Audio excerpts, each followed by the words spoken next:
వాలీశ్వరుల కొండ అంతరగంగా తీర్థం.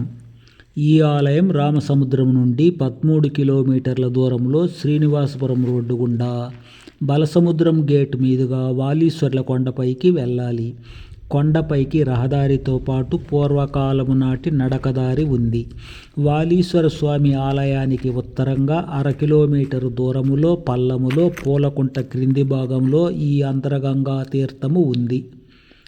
ఎగువన కొండల మధ్య పాళ్యం ఉండగా జరిగిన యుద్ధములో నగరము, కోట, ఆలయాలు ధ్వంసమై దొరలు చంపబడగా దొరసానులు ఇద్దరు అంతరంగా తీర్థం వద్ద అగ్నిగుండమై చౌడేశ్వరమ్మలో లీనమైనారు. అంతరంగంగా ఉన్న అమ్మవారుగా జనవాడుకలో గంగాదేవిగా జనం పిలుస్తారు.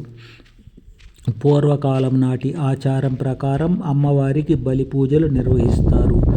దొరల కాలంలో నిత్య పూజలు ఉండేవి. ఇప్పుడు అమ్మవారికి ఆది మంగళవారాల పూజలుంటాయి. పూర్వకాలంలో పర్వత ప్రతిమలు ఉండగా ఆలయంలో తరువాత కాలంలో శిలా విగ్రహం స్థాపించి గుడి గోపురం కట్టారు. ఎదురుగా సింహవాహనము, త్రిశూలములున్నాయి. అంతరగంగ ఉంది. సంతానం కోసం, మొక్కుల కోసం, ముత్తైదువతనం కోసం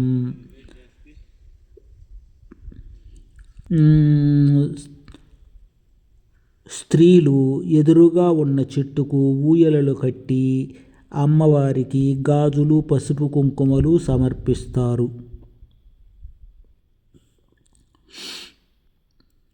పూలకుంటలో నాటి యుద్ధంలో మరణించిన వీరులకు, దొరలకు వీరగల్లులున్నాయి.